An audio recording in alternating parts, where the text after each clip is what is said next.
Welcome to the In Shape Fitness Show. I am Coach Kim, and today's podcast is about balance. And I don't mean the work-life balance, your work and your home and your life being in balance. I mean your actual physical balance and what it means to be able to stand up with good posture, but to prevent falls, to be able to move, ambulate properly, and function at the highest level possible with the highest quality of life.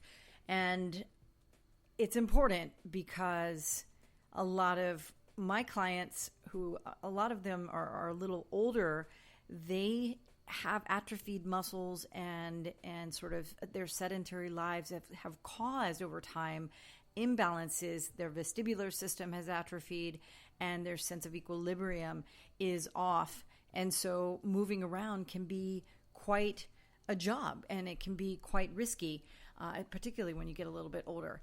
But for those of us that are still trying to move about, especially those of us that are interested in living a robust and full active life, being able to support balanced posture and movement is a really important thing. And I was, there's something called a functional age, right? So you have an age. My age is 50. Everyone knows I turned 50 this summer. I was very, very proud of it. And I'm very, very committed to the second half of my life being even better than the first half. And the first half has been pretty good. But the second half is going to be even better. And the functional age that is assigned, at least in terms of balance. And I pulled this off of sharecare.com, which is a health and wellness site, and I get lots of information from it, and I think this is a really great exercise for everyone to do. But before you do it, I want you to just take a couple of deep breaths and think about your body parts for just a couple of seconds. If you're sitting, you can stay seated for another minute. I'm going to ask you to stand up in a second, but if you're seated right now, you can still sit up really tall and straight and pull in your belly button. That elevator that I talked about in the workout podcast earlier this week is a really, really good reminder. Maybe set an alarm for your calendar to go off at the top of the hour to check your posture, to pull in your belly button, take a couple of deep breaths, and just think about where your body parts are and how static your energy might be from having, sat for whatever period of time. So taking a couple of deep breaths, thinking about your body, that's your postural systems check. Now, I want you to stand up because the eye-opening thing that you can do, ironically, is with your eye closed. The eye-opening experience in terms of how strong your balance is really simple in terms of your self-assessment. And self-assessments are good. Self-assessments don't have to be, sprinting and hardcore HIIT workouts and, how fast you can or how many calories you can see, counting back on your Apple Watch or your Fitbit. Sometimes it's really, really, really simple. And this is one of those cases. All you're going to do is you're going to stand up and you want to put your hand close to something that's stable, like your desk or a wall. Now, you close your eyes and you lift one foot off the floor. Make sure that the foot is straight. You don't want your toes turned out. You want a straight foot. And then let's try with the dominant foot down on the floor. So technically for most people, that's going to be the right foot on the floor. You lift up your left foot and you close your eyes and count the seconds. I'm going to say go. You're going to go and we're going to count to about 15 seconds. And if you're still standing at that point, then we'll talk about it afterwards. But on your mark, get set, go ahead and get started. 1, 2, 3, 4, 5, 6, 7, 8, 9, 10, 11, 12, 13, 14, and now 15. If you get to 15 seconds and you have still been able to stand on one foot with your eyes closed, your functional age is 40. Past that point, you're in your 30s. If you can reach 30 seconds, you're in your lower 20s in terms of functional age. But of course, that's just one foot. So we want to try this with the other. You want to try with the other foot as well. I'm not going to waste our time on that. But the functional age is sort of the combination of your sensory function, right? So the eyes present a really important part of the feedback loop in terms of the central nervous system and your ability to be balanced in conjunction with your inner ear, the vestibular system, and the contractions of muscles that you need to be able to recruit to send out to your limbs, your standing leg, in order to maintain the balance. However, when you get older or when you don't move enough, you're aging yourself by not moving, I guess is my point. And I just sort of came up with that concept as I was thinking about it. So your functional age is the sort of intersection of the vestibular system with your sensory and muscle function, neuromuscle function, and posture. So exercises that help improve your balance are really, really important. But I want to talk just for a second about why balance is important in just the sort of animal world, because one of the things that I wrote about just for my in my book, Darwin on the Treadmill, has to do with birds, because there aren't any other animals that stand on two legs. And then if you notice, when you watch people, I watch people a lot. I'm a bit of I like to call myself a fitness anthropologist some ways, because I observe the way people move a lot and just try to digest all of the little idiosyncrasies that I notice in people when I live, of course, in New York City. And so I'm watching people on the subway platform. I watch people in Central Park. I watch people standing in crowds a lot. And it's always very interesting to watch sort of the way people find themselves standing over a period of a few minutes, how often they shift their legs, their hips, what they do with their feet, and then how their spine is kind of keeping it all together. Not very well in lots of cases, of course. But human beings are the only mammal that, of course, is standing on 2 feet without a tail. And birds are unique and we're related to them in this way, that they stand on 2 feet. However, flamingos came up as part of some of my studies for Darwin on the Treadmill, because their bony legs, standing on one leg, is something that they do all the time. And their legs themselves, even though they're spindly, they're teeny tiny, they serve a huge number of functions. They have these tiny muscles and lots of connective tissues in those really thin limbs. They use their talons, of course, to catch and hold food. So they have the nails there, but their limbs are really, really thin and spindly, right? So it's fascinating to me, and that's why I started looking into flamingos as a function of that. And I found a guy that is in Philadelphia, who was also really curious about flamingos. And it turns out that he is an academic. He was trying to figure out why, or if rather, flamingos rest their heads on their backs in one direction or the other, and whether or not that had some relationship to their standing on one leg versus the other.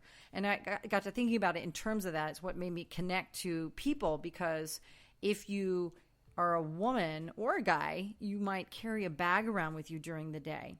And oftentimes we know that people they might carry their bag on their left side, their left shoulder, and then they end up with issues related to that sort of diagonal stress that is placed on the trunk. And you know, men probably do it less because women tend to carry heavier bags.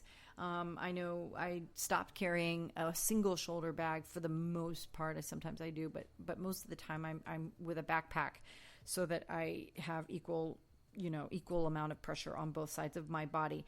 But I thought about flamingos and decided to look into them a little bit more because of this connection that this type of species, this type of bird has to this diagonal relationship that we have with balance and posture and pain in the modern human world.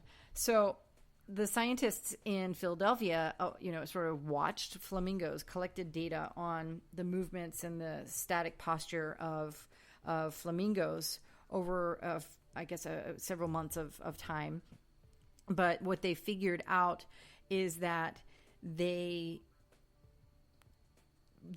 have a way of standing on one leg versus the other, not related necessarily to the way that they turn their heads, but apparently what they're doing is they're regulating their body temperature. And I just found that kind of fascinating. It sort of diverges now from the human sort of part of it, but they spend a lot of time, unlike humans. Flamingos can stand for 20, 30 minutes without wavering or moving or shifting whatsoever. In fact, a New Zealand scientist studied and sort of hypothesized, I guess, that they actually shut down half of their brain when they're standing on one leg, or they can. And this half awake state triggers a reflex that is similar to the way that a drowsy person might close, his or her eyes, or the way another kind of animal might gently lower its body to the ground. This sort of half awake, kind of sleepy state of the flamingo actually causes the lifting of one leg off of the ground. So it's also fascinating to me. People, of course, as we started out earlier, don't spend a lot of time standing on one leg. One of the exercises to practice if you want better balance is to incorporate single leg stands and movements into your exercise regimen. As you know, I'm a big fan of getting these types of things out of the way first thing in the morning, which is why I adhere to, for my own self, a completely equipment-free and about a 15-minute regimen that I do every single morning, regardless of what I'm doing for the rest of the day. However, anytime throughout your waking day, including as part of, an energy boost in your office, you could stand on one leg, and depending on how imbalanced you are, if you're standing on one leg, even if you're holding your hand and sort of balancing with your hand a little bit on your desk or against your chair or whatever, you're going to start to feel within a few seconds, maybe 15 to 20 seconds, additional blood, like the temperature is going to go up in the lower part of your leg. Savor that feeling, and it might help trigger the motivation to do more of this kind of work, because as your limbs, the lower limb requires more oxygenated blood and recruited muscles in order to stabilize itself.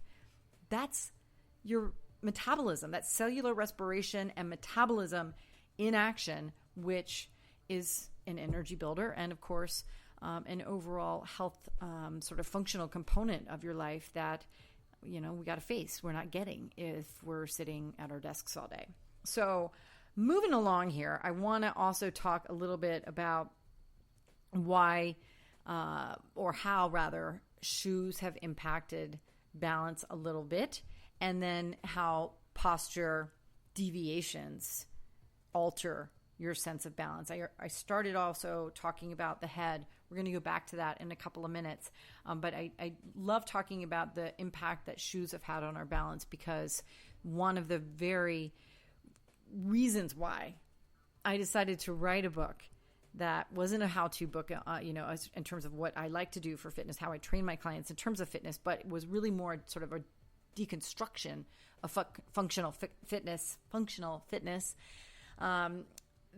that took a different approach, that took a narrative nonfiction sort of storytelling approach, because we don't have enough of that in our modern sort of consumption of fitness world.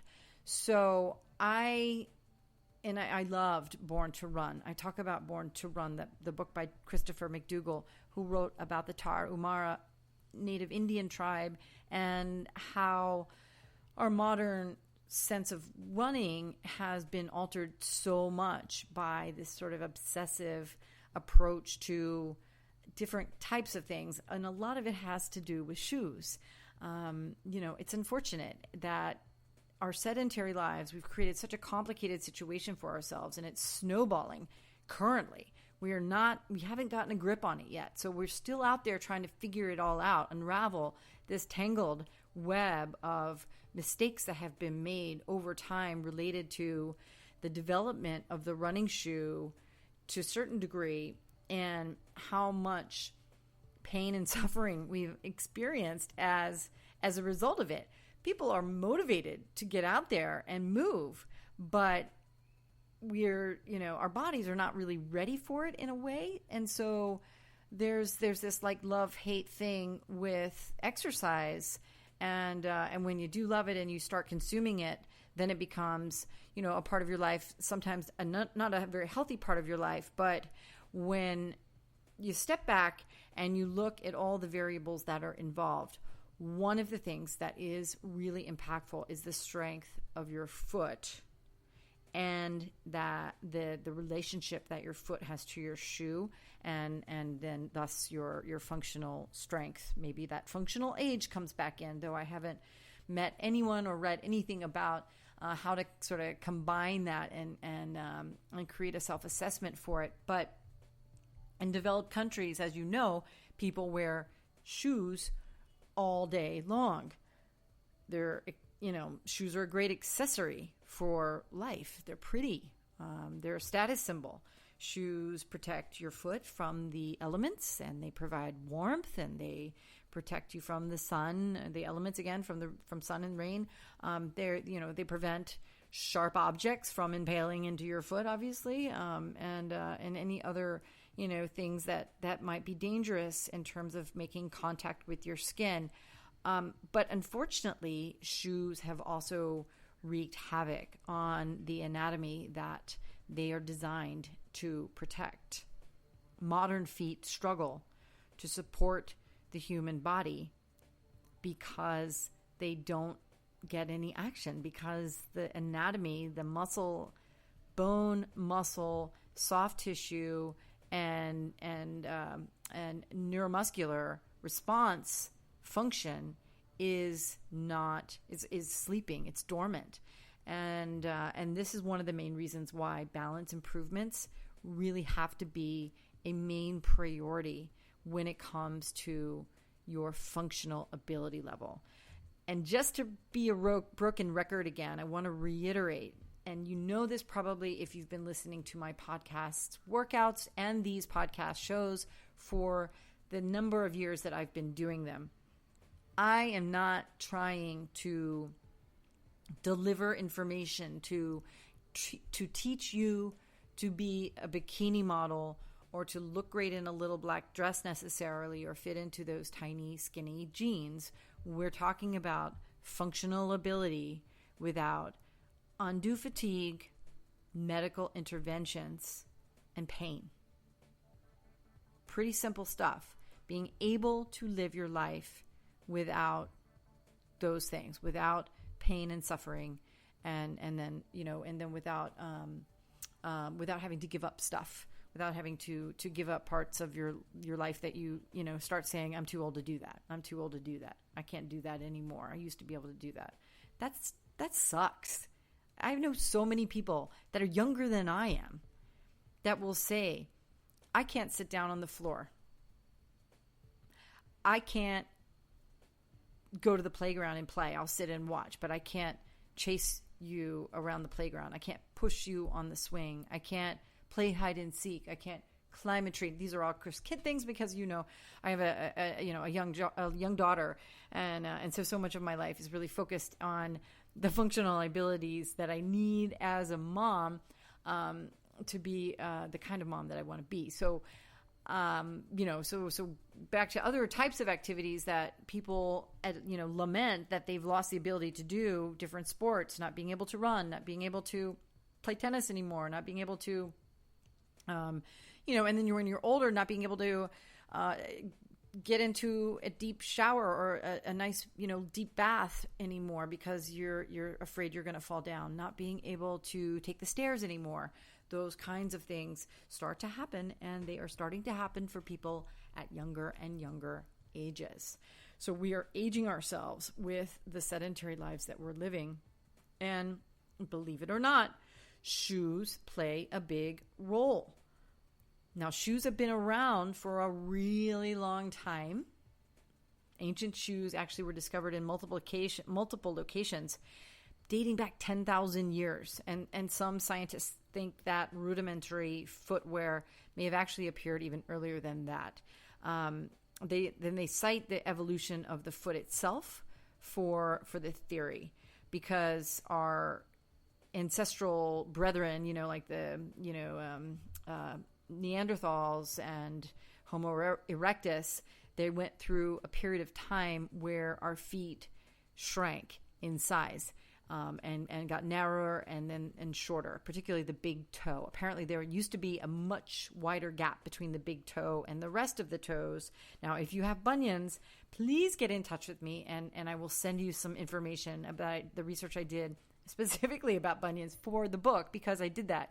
I think it's fascinating because we are actually experiencing evolution in our lifetimes in some ways when we develop bunions, because it's the actual condition is the big toe seeking extra space. And why does it do that?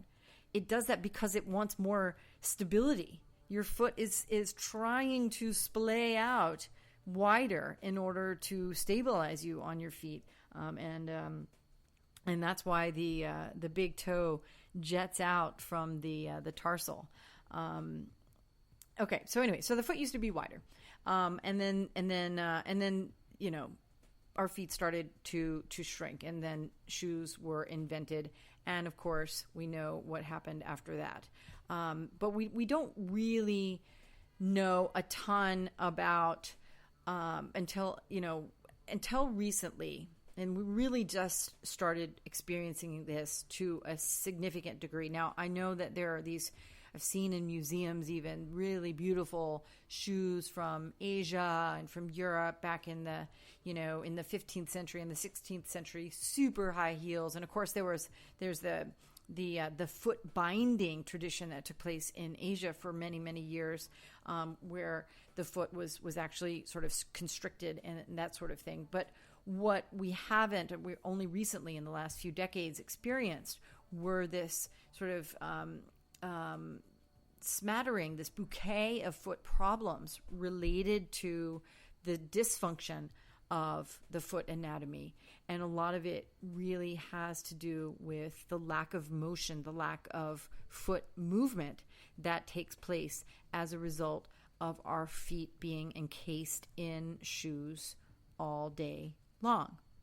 So balance, back to balance, is maintaining your position. And we'll say 2 feet because, again, you're not really meant to necessarily stand on one foot all the time, though I have been known to do the one-legged stand on the subway platform when I'm waiting for the subway to come. So if you ever see a person near New York City and you see someone just sort of flamingoing, it's probably because I'm just practicing my one-legged stands. But balancing is your body's ability to maintain the position of standing without wavering, staggering, falling down, or getting dizzy. Of course, that's more, internal processes, your sensory function and vestibular system. And obviously shoes offer a ton of benefits in terms of stability and protection from things. But your relationship to footwear has challenges, because when your feet live inside of a shoe, feet that are already, by the way, weakened by your lack of movement as a whole, but the micro movements that would provide the natural basis of strength for the foot, that's what's happening or not happening when your feet are in shoes all the time. So what is the answer? Now, I want to finish with the Tarahumara, because I always I go back to certain things all the time, and what they represent in terms of the circle of civilization, I guess, and maybe the circle of function that we have experienced as we've sort of peaked in our industrial age and modernized and experienced all of the technologies that we could possibly think of in terms of understanding the micro measurements of our output and our input and everything else. We do need to come full circle and realize that the natural way is sometimes one of the best ways. And the Tarahumara are known for not only being fast runners, being ultra distance runners.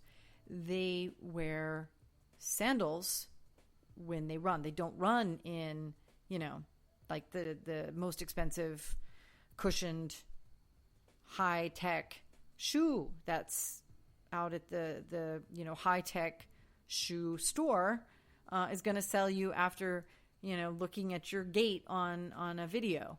They're not doing that. They're literally running in sandals. There's a story in Born to Run about one of them actually winning a race, literally having worn like a cutout of a tire as a shoe on his foot during a race.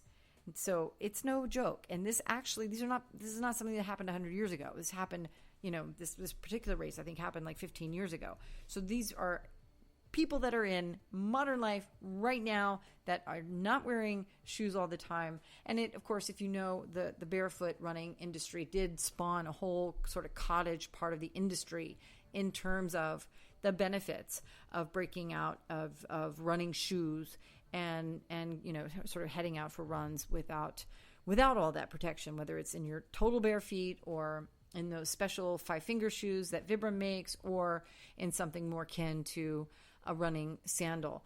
All of it is interesting and great. I tend to run in whatever I find, and so sometimes I run in barefoot shoes. Most of the time I don't, but there is something to the strength of your feet and to the power that your feet have in terms of being able to help you develop balance, maintain balance, and then use that balance to enjoy your life to its fullest, to maintain that low functional age as you get older. So I'm Coach Kim from In Shape Fitness. I'm going to say goodbye at that note, and I'll be back next week with another episode of the In Shape Fitness Show. I'll also be back at the top of the week with another new workout for your living room or pajama-based routine. And get in touch with me if you have any questions. I'm at bodybyInshape.com, or you can send me a note here. Have a great day.